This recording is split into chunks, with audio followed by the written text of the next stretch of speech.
The number two type of conflict is interpersonal conflict. Interpersonal conflict occurs between two individuals.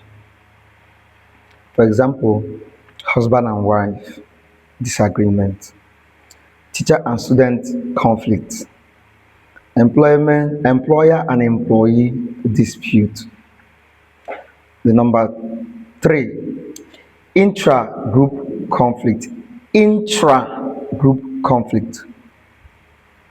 This occurs among members of the same group.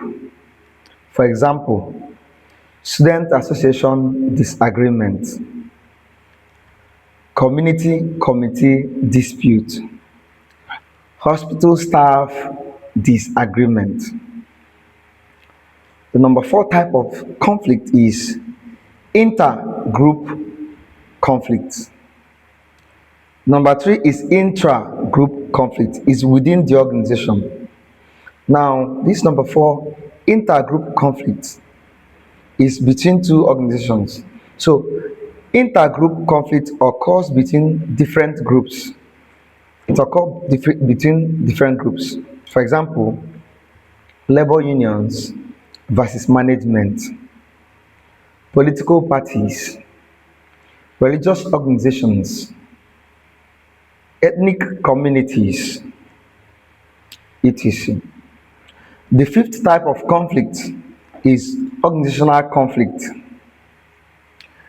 Organizational conflict occurs within organization due to leadership struggles, resource allocation, poor communication, and role ambiguity.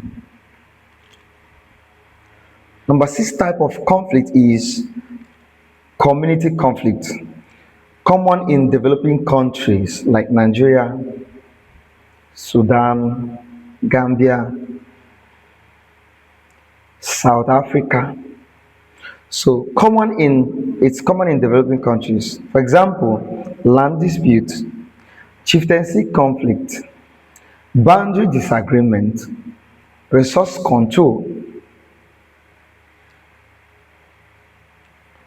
Number seventh type of conflict is national and international conflict. For example, civil wars, terrorism, like it's going on between anyway, okay, like terrorism happens in Nigeria, it happens in Iran, it happens in Israel, it happens in so many part of the world where there are so many terrorists who terrorize the world, who kill innocent children. So, for another example of national or international conflict is border dispute, international trade disagreements. And there are levels of conflict. There are levels of conflict. And conflict may occur at different levels. One is individual level, conflict within a person. Then two is interpersonal conflict. Interpersonal level is conflict between individuals, interpersonal conflict. Family level, example, marital conflict, parent-child disagreement, domestic violence. Number four is organizational level, conflict at an organizational level. It occurs in workplaces, institutions. We also have community level conflict, which also occur among neighborhoods, village, ethnic groups, religious communities, etc. And national level, which is a political instability, insurgency, electoral violence. So conflict can be at a national level. During election, we have conflict, insurgency. In Nigeria, we have Boko Haram insurgents, banditry, ISWAP, terrorists, and the rest of them. Then political instability. At international level, conflict among sovereign states over terrorism. Oh, okay, conflict among sovereign states over territory, trade, or ideology.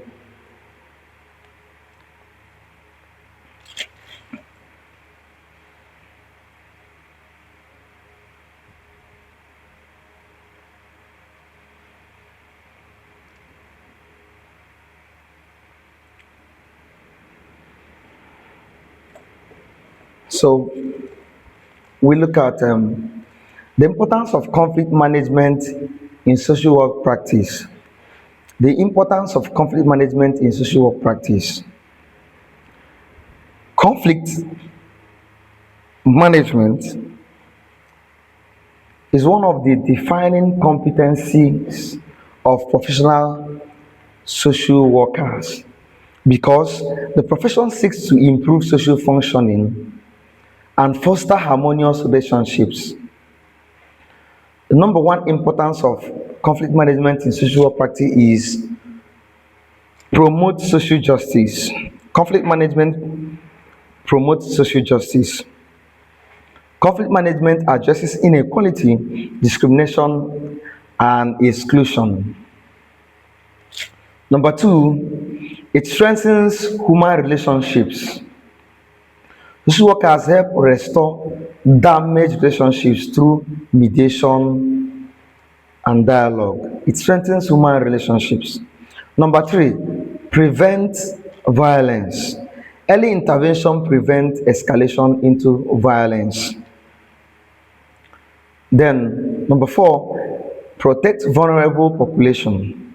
Conflict management safeguards children, women, persons with disabilities, older adults, refugees, and internationally displaced persons. Number four, number five, enhances community development. Commu- Communities experience peaceful relationships. Okay, communities experiencing peaceful relationships are better able to pursue sustainable development. Number six, improve organizational effectiveness. Social workers facilitate healthy workplace relationships, teamwork, and communication. Number seven, support mental health. Unresolved conflicts attribute to anxiety, depression, stress, trauma, and burnout. Conflict resolution improves psychological well-being. Number eight, promote human rights. Conflict management protects dignity, promote human rights. Conflict management protects dignity, equality, participation, and inclusion social inclusion. Number nine, important of conflict management in social practice is that it facilitates peace building. Social workers contribute to reconciliation, dialogue, community healing, reintegration, and social cohesion. Number 10 is that it supports national development. Peaceful societies attract investment, economic growth, quality education, effective governance, sustainable development. So, when there is peace in a society, there is investment, international investment, there is economic growth, there is quality education, there is effective governance. But when there is always conflict, the society is in chaos, it will be difficult to have foreign investors come into that particular society. The role of social workers in conflict management. The roles of social workers in conflict management. Social workers,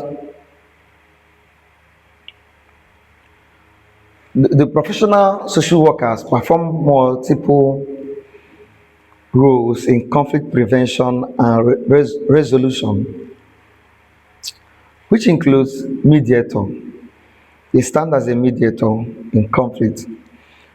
Two, they also serve as negotiators. They negotiate. They also serve as advocates for peace, advocates. They also serve as facilitators. They also serve as counselors. And they also serve as community mobilizers.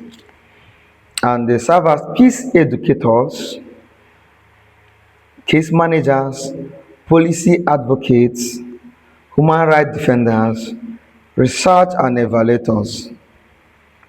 So when you look at it, mediators, no, when there is conflict in a community, maybe different groups are having conflict.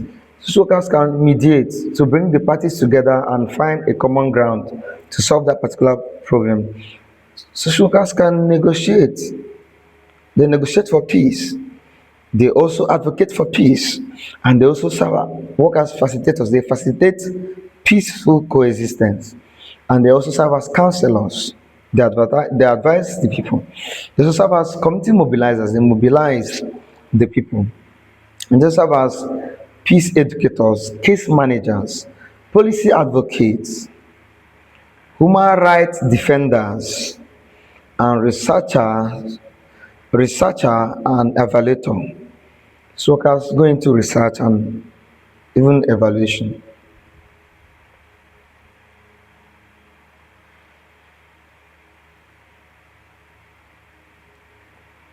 This is the end of this class. This class on introduction to conflict management. Thank you. See you on the next class.